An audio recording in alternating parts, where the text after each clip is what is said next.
Hello everyone. इस video का topic है motion in a vertical circle. एक पार्टिकल है जिसका मास m है, उसको एक वर्टिकल सर्कल में मूव कर रहा है। उसको पकड़ के ऐसे मूव करा रहे हैं हम, तो एक सर्कुलर पाथ में वो मूव कर रहा है इस तरीके से। जैसे एक सर्कल बना रहा है। अब ये इसका सेंटर है और ये जो पार्टिकल है इसका मास m है।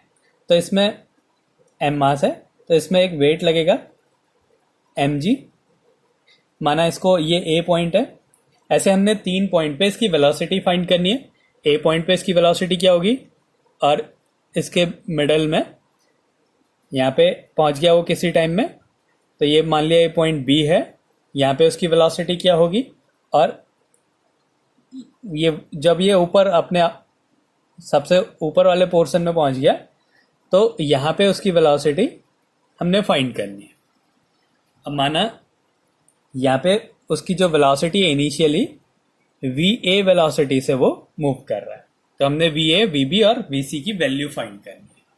अब क्या होगा, जब ये पार्टिकल मूव करेगा इस वर्टिकल सर्कल में, और इसकी जो रेडियस है ये r है मान लिया, तो जब ये वर्टिकल सर्कल में मूव करेगा तो यहाँ पे इस पे एक वेट लगा रहा है mg डाउनवर्ड डायरेक्शन में, और एक टेंशन लगेगा ऐसे ऊपर की तरफ। एक टेंशन लगेगा, मान लिया a पॉइंट के लिए ले रहे हैं हम, ऐसे यहाँ पे एक टेंशन लगेगा। ऐसे ही इस पॉइंट पे भी इस पे एक वेट लगेगा डाउनवर्ड डायरेक्शन में mg, और जो सबसे ऊपर वाला पॉइंट है यहाँ पे टेंशन नहीं लगता है क्योंकि यहाँ पे एक खिंचता नहीं है, तो यहाँ पे इसका सिर्फ एक ही वेट ही इधर पे काम करता है। अब क्या होता है, जो टेंशन है वो हमेशा मोशन के परपेंडिकुलर होगा। अगर हम पार्टिकल को यहाँ पे कहीं पे कंसीडर करें तो ये ऐसे बंधा होगा, तो और जो इसके मोशन की डायरेक्शन होगी वो ऐसे होगी टेंजेंशियल। तो जो रेडियस होती है वो टेंजेंट पे हमेशा एक परपेंडिकुलर ड्रॉ करती है। तो इस टेंशन के कारण इस पे कोई वर्क डन नहीं होगा। इस पे जो वर्क डन होगा वो ग्रेविटी के कारण होगा, और ग्रेविटेशनल फोर्स जो होता है वो कंजर्वेटिव फोर्स होता है, इसलिए जो हर एक पॉइंट की जो एनर्जी होगी वो कंजर्व रहेगी, क्योंकि इसमें जो वर्क डन हो रहा है वो सिर्फ ग्रेविटेशनल फोर्स के कारण हो रहा है। उस पर जो टेंशन लग रहा है वो कोई वर्क डन नहीं करेगा, क्योंकि वो क्या है, मोशन के हमेशा परपेंडिकुलर होगा। तो जो ग्रेविटेशनल फोर्स होता है वो कंजर्वेटिव फोर्स होता है, इसलिए जो नेट वर्क डन होगा, जो टोटल एनर्जी होगी इसकी, वो हमेशा कांस्टेंट रहेगी। अब हम इसको पहले ए पॉइंट पे एनर्जी फाइंड करते हैं। एट पॉइंट ए पॉइंट पे जो इसकी पोटेंशियल एनर्जी होगी, लोअर मोस्ट पॉइंट है, तो यहाँ पे जो इसकी पोटेंशियल एनर्जी है वो 0 है। और काइनेटिक एनर्जी क्या होगी, हाफ mv² होती है। हाफ मास है m और इसकी वेलोसिटी है va²। तो जो टोटल एनर्जी आ गई ये हो गई potential energy plus kinetic energy. तो पोटेंशियल एनर्जी है 0 plus kinetic energy half mva²। तो जो टोटल एनर्जी आ गई वो क्या हो गई, हाफ mva²। इसको एक इक्वेशन मान लेते हैं, मान लिया ये इक्वेशन फर्स्ट है। अब यहाँ पे जो इसका नेट फोर्स लग रहा है, नीचे की डायरेक्शन में mg, ऊपर की डायरेक्शन में टेंशन लग रहा है, तो इसका जो नेट फोर्स हो गया वो हो गया TA माइनस mg। और इस फोर्स के कारण क्या है, ये वर्टिकल पाथ में मूव कर रहा है, तो ये जो फोर्स होगा ये इसके सेंट्रीपिटल फोर्स के इक्वल होगा। तो ये हो गया सेंट्रीपिटल फोर्स mv²/r होता है, तो ये इक्वल हो गया mva²/r।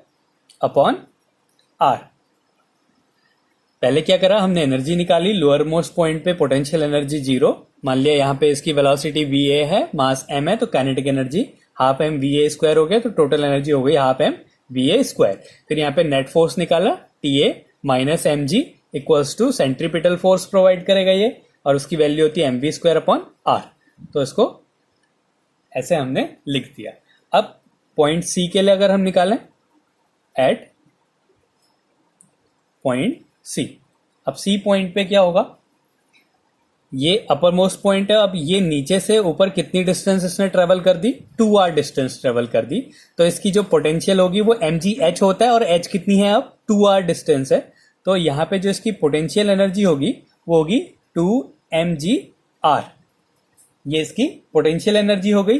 अब मान लिया यहाँ पे जो इसकी वेलोसिटी है ये vc है और इस पॉइंट पे जो वेलोसिटी है ये vb है। तो और काइनेटिक एनर्जी क्या हो गई, half M V C square. ये इसकी काइनेटिक एनर्जी हो गई। तो टोटल एनर्जी कितनी हो जाएगी, potential energy plus kinetic energy, तो ये हो गया half M V C square plus 2mgr हो गई।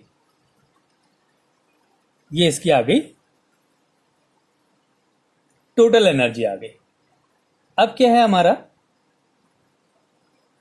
जो mg है इस केस में, जैसे हमने यहां पे टोटल फोर्स निकाला, अब यहां पे कौन सा फोर्स लग रहा है, mg लग रहा है। तो जो फोर्स लग रहा है mg ये किसके इक्वल होगा, सेंट्रीपिटल फोर्स प्रोवाइड करेगा। यहां पे क्या था, उसका वेट और टेंशन मिला के सेंट्रीपिटल फोर्स प्रोवाइड कर रहे थे। यहां पे सिर्फ उसका जो वेट है वो उसको सेंट्रीपिटल फोर्स प्रोवाइड करेगा।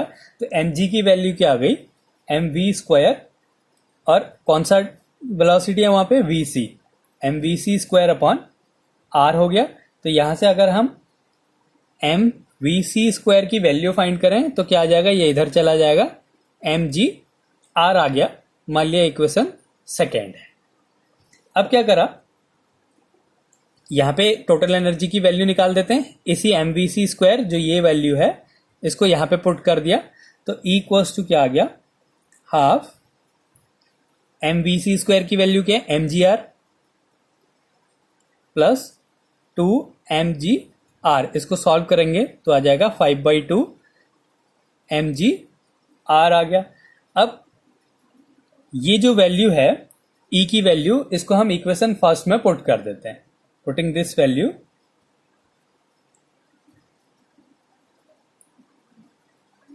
इन इक्वेशन 1, इक्वेशन 1 में इसको पुट कर दिया तो ये क्या आ गया, half M V A square equals to 5/2 mgr।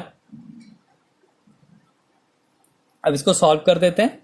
ये 2 से 2 कैंसिल हो गया, m से m कैंसिल हो गया, तो वी ए स्क्वायर की वैल्यू क्या आ गई, 5gr। तो यहां से अगर हम वी ए की वैल्यू निकालें तो ये हो गया √5gr। तो ये हो गई ए पॉइंट पे उसकी वेलोसिटी क्या होती है, 5√5gr। अब इक्वेशन सेकेंड देखें तो यहां से क्या है, हम vc की वैल्यू भी निकाल सकते हैं फ्रॉम इक्वेशन सेकेंड। ये सेकेंड इक्वेशन से क्या मिला हमें, mvc स्क्वायर इक्वल्स टू क्या है, mgr। तो ये कैंसिल हो गया, तो vc स्क्वायर की वैल्यू क्या आ गई, gr। अगर हम यहां से vc की वैल्यू निकालें तो क्या हो जाएगा, √gr। तो ये आ गई c पॉइंट पे इसकी वेलोसिटी। a पॉइंट पे जो वेलोसिटी है वो √5gr है, और c पॉइंट पे जो वेलोसिटी होती है वो होती है √gr। अब b पॉइंट पे अगर हम देखें, एट पॉइंट बी पॉइंट पे अगर हम देखें तो जो टोटल एनर्जी होगी वो फिर से kinetic energy plus potential energy होगी। काइनेटिक एनर्जी हो गई half M V B square, B point पे वेलोसिटी वी बी है, प्लस ये टोटल डिस्टेंस कितना ऊपर आया, यहां से आर डिस्टेंस ऊपर आया, तो जो पोटेंशियल एनर्जी हो जाएगी वो हो जाएगी mg। h होती है, h कितना हो गया ऊपर, r हो गया, तो ये होगी mgr। अब E की वैल्यू किसके इक्वल है, हाफ mva स्क्वायर, क्योंकि ये सब कांस्टेंट है एनर्जी, तो हम E की वैल्यू हाफ mva स्क्वायर भी पुट कर सकते हैं। तो हो गया half mva square equals to half mvb square plus mgr। अब va की वैल्यू हम पुट कर देते हैं √5gr स्क्वायर की, va स्क्वायर की वैल्यू है 5gr। तो ये हो गया हाफ m va की वैल्यू हो गई va स्क्वायर की 5gr equals to half mvb square plus mgr। ये सारे m कैंसिल हो गए।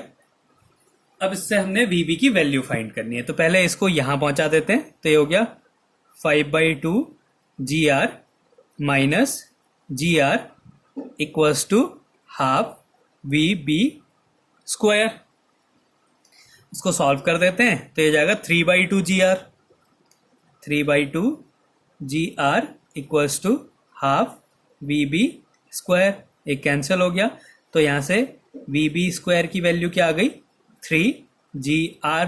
तो इससे अगर हम VB की वैल्यू फाइंड करें तो क्या हो जाएगा √3GR।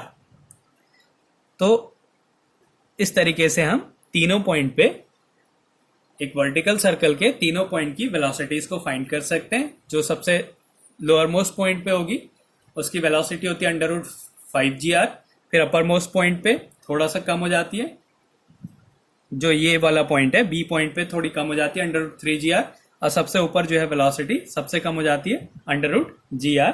तो ये है motion in a vertical circle.